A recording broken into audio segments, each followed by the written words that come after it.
So I realized I needed to change. It needed to be me. And the one thing I could do was say, I'm not going to tell you, I'm going to stop giving orders.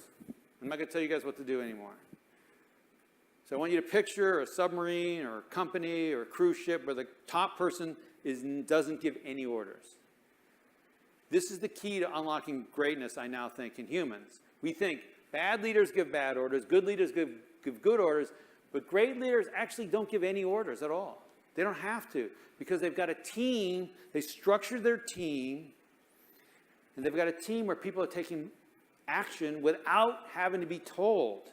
And this is the greatness, this is where greatness in human beings comes from. There is no Medal of Honor citation that starts with, after he or she was ordered, ... private first class, blank, blank, blank, went out and... No. Greatness comes from people making a decision to do something great. So the degree to which you tell people what to do, you're suppressing any opportunity for greatness.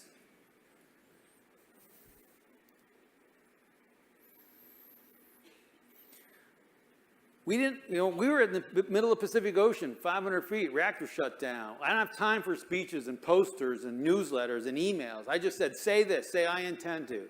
Don't say request permission, don't say what do you want me to do, just say I intend to.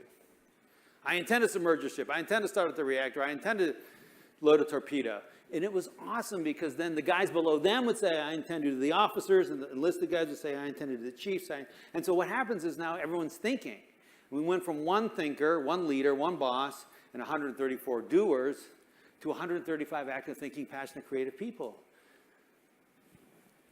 12 months later, the Navy came down and inspected our submarine.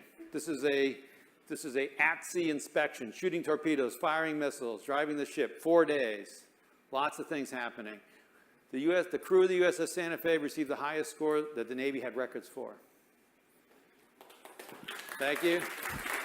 Thanks. These guys, who were the worst before, why? Everyone's like, oh, that Marquet fellow. The people on the outside didn't understand what was happening. They go, oh, that Marquet fellow must be really clever. He must be just giving a lot of good orders. No, I stopped giving. I was out of the order giving business. I'm going to give you some reframes for leadership. Now, here's what I think. As David said, community doesn't start at the boundary of the organization and work out. Community starts with the CEO. The most important community in your organization is the organization. And if it doesn't feel like a community, and in fact a very strong community right there, there's nothing you can do to create a sense of community out here. It has to start here.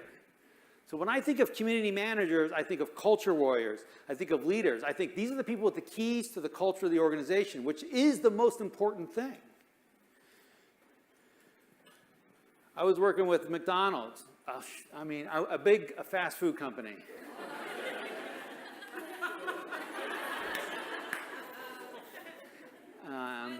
Wendy's.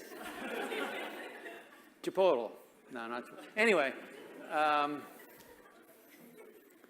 A big franchise owner, he calls me up, he says, hey, my people aren't treating our customers with empathy.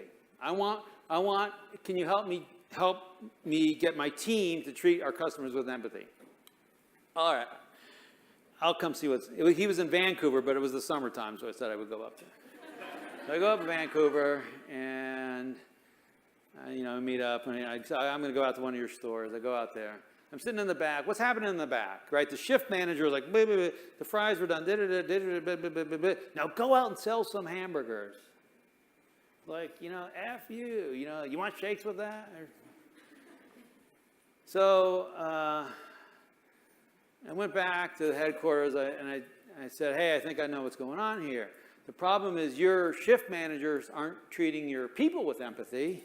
So, of course, they're not going to treat the customers with empathy. It starts inside.